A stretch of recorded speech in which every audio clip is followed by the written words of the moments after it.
Pemupukan yang dilakukan sistem tabur. Ini contohnya. Kalau untuk tanah berbukit itu bagusnya di sistem pocket atau sistem tanam. Itu tanah.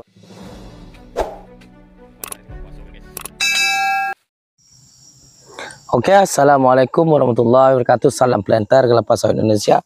Salam buat petani pemula ya. Pada kesempatan hari ini ya sahabat-sahabat petani kelapa sawit Indonesia, kita akan mencoba di sini menjelaskan pemupukan yang dilakukan sistem tabur.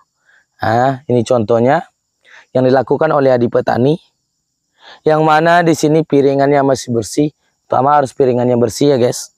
Ini penting kali dalam pemupukan. Jadi pemupukan ini akan nutrisi ini akan langsung diserap oleh akar sawit tersebut.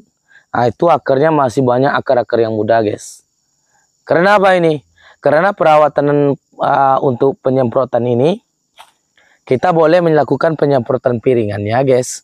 Boleh. Tapi dengan jarak penyemprotannya kita melakukan pemupukan itu bulan 3 itu dalam 1 bulan itu kita nggak boleh melakukan penyemprotan guys. Jadi penyemprotannya kita lakukan di 1 bulan sebelum pemupukan guys. 1 bulan sebelum pemupukan kita lakukan penyemprotan piringannya dengan dosis 50 ml guys.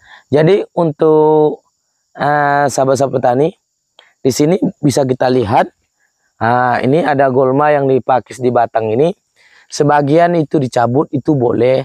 Sebagian itu dipotong atau dipakai ditebas pakai parang itu boleh.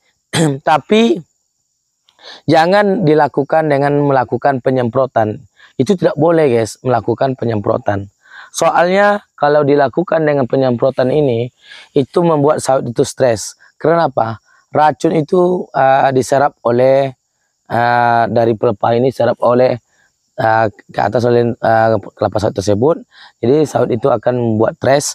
Jadi stresnya sawit itu akan lebih banyak memunculkan bunga jantan daripada buahnya guys. Jadi kalau pemupukannya lihatlah di petani ini sistem tabur karena tanahnya tanah mineral dan datar. Kalau untuk tanah berbukit itu bagusnya di sistem pocket atau sistem tanam. Itu tanah berbukit. Jangan ditabur karena nanti pupuknya terbawa oleh air atau hanyut ketika hujan. Jadi inilah sistem tabur. Kalau untuk dekat batangnya itu jaraknya cuman ya 60 cm atau 1 meter lah dari batangnya, tidak jauh guys. Kadang-kadang ada kita sebagian jauh dekat pinggir-pinggir pelepah itu taburkan karena akarnya masih baru situ. Iya betul, tapi mendingan di sini saja guys. Karena dominan akar sawit itu lebih banyak di dekat pokoknya daripada yang jauh. Kalau yang jauh itu biar aja lah untuk mencari penyerapan nutrisi air, kadar air, karena di bawah itu ada lembab-lembab karena kandungan airnya lebih banyak dibandingkan di sini. Jadi unsur hara itu akan terikat, nitrogen-nitrogen tersebut, semua fosfor-fosfat itu akan terikat lalu akan diserap oleh akar. Jadi barulah bereaksi kepada buahnya guys. Jadi buat sahabat-sahabat petani, cara perawatan yang lakukan di petani itu untuk piringannya ini itu melakukan penyemprotan sebulan sebelum pemupukan. Pupuknya itu 0,5 kilo per pokok ya. Ini MPK 1616 kemarin 0,5 kilo per pokok. Ini bibit cabutan atau alias mariles guys. Tapi kalau buah ya udah buahnya besar-besar guys. Ya. Jadi itulah sahabat petani kelapa sawit. Ini yang kita lihat ya. Nih contohnya. Pupuknya masih ada.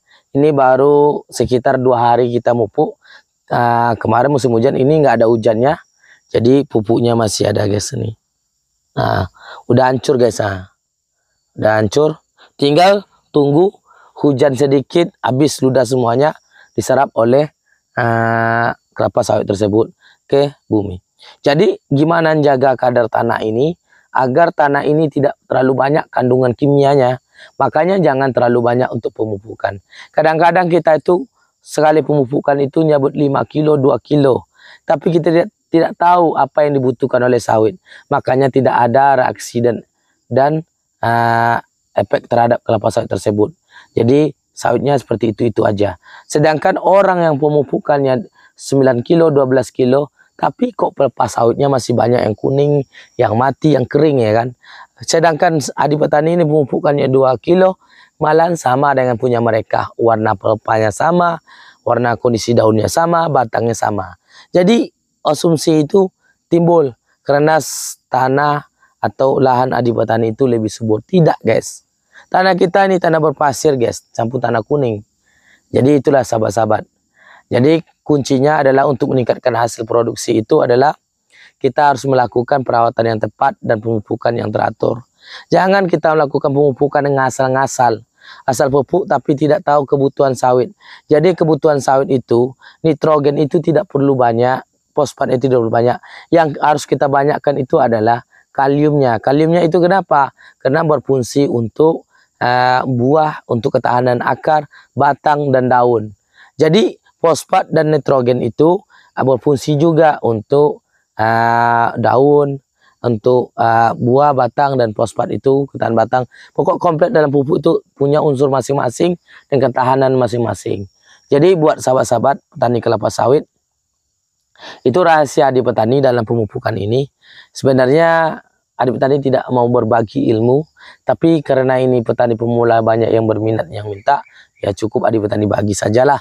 Daripada ini bermanfaat bagi orang lain, mudah-mudahan berhasil. Yang jelas adik petani udah ada buktinya di lapangan yang dilakukan. Nah, seperti inilah buktinya. Jadi buat sahabat-sahabat kalau buahnya besar-besar ya.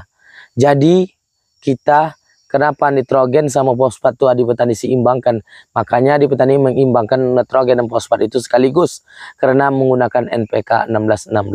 Jadi KSL-nya ditambah saja nanti belakangan, ditambah setengah kilo lagi.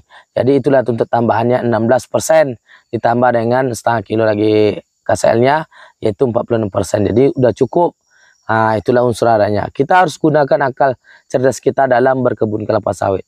Jadi buat sahabat-sahabat, pemupukan ini tidak terlalu jauh dari batang, tidak terlalu banyak pemupukannya. Ini cuma sedikit. Itu di belakang itu nggak dipupuk karena kita pupuknya seperti ini aja, bukan keliling batang, begini aja. Ini cuma sedikit, tapi rutinnya itu yang penting.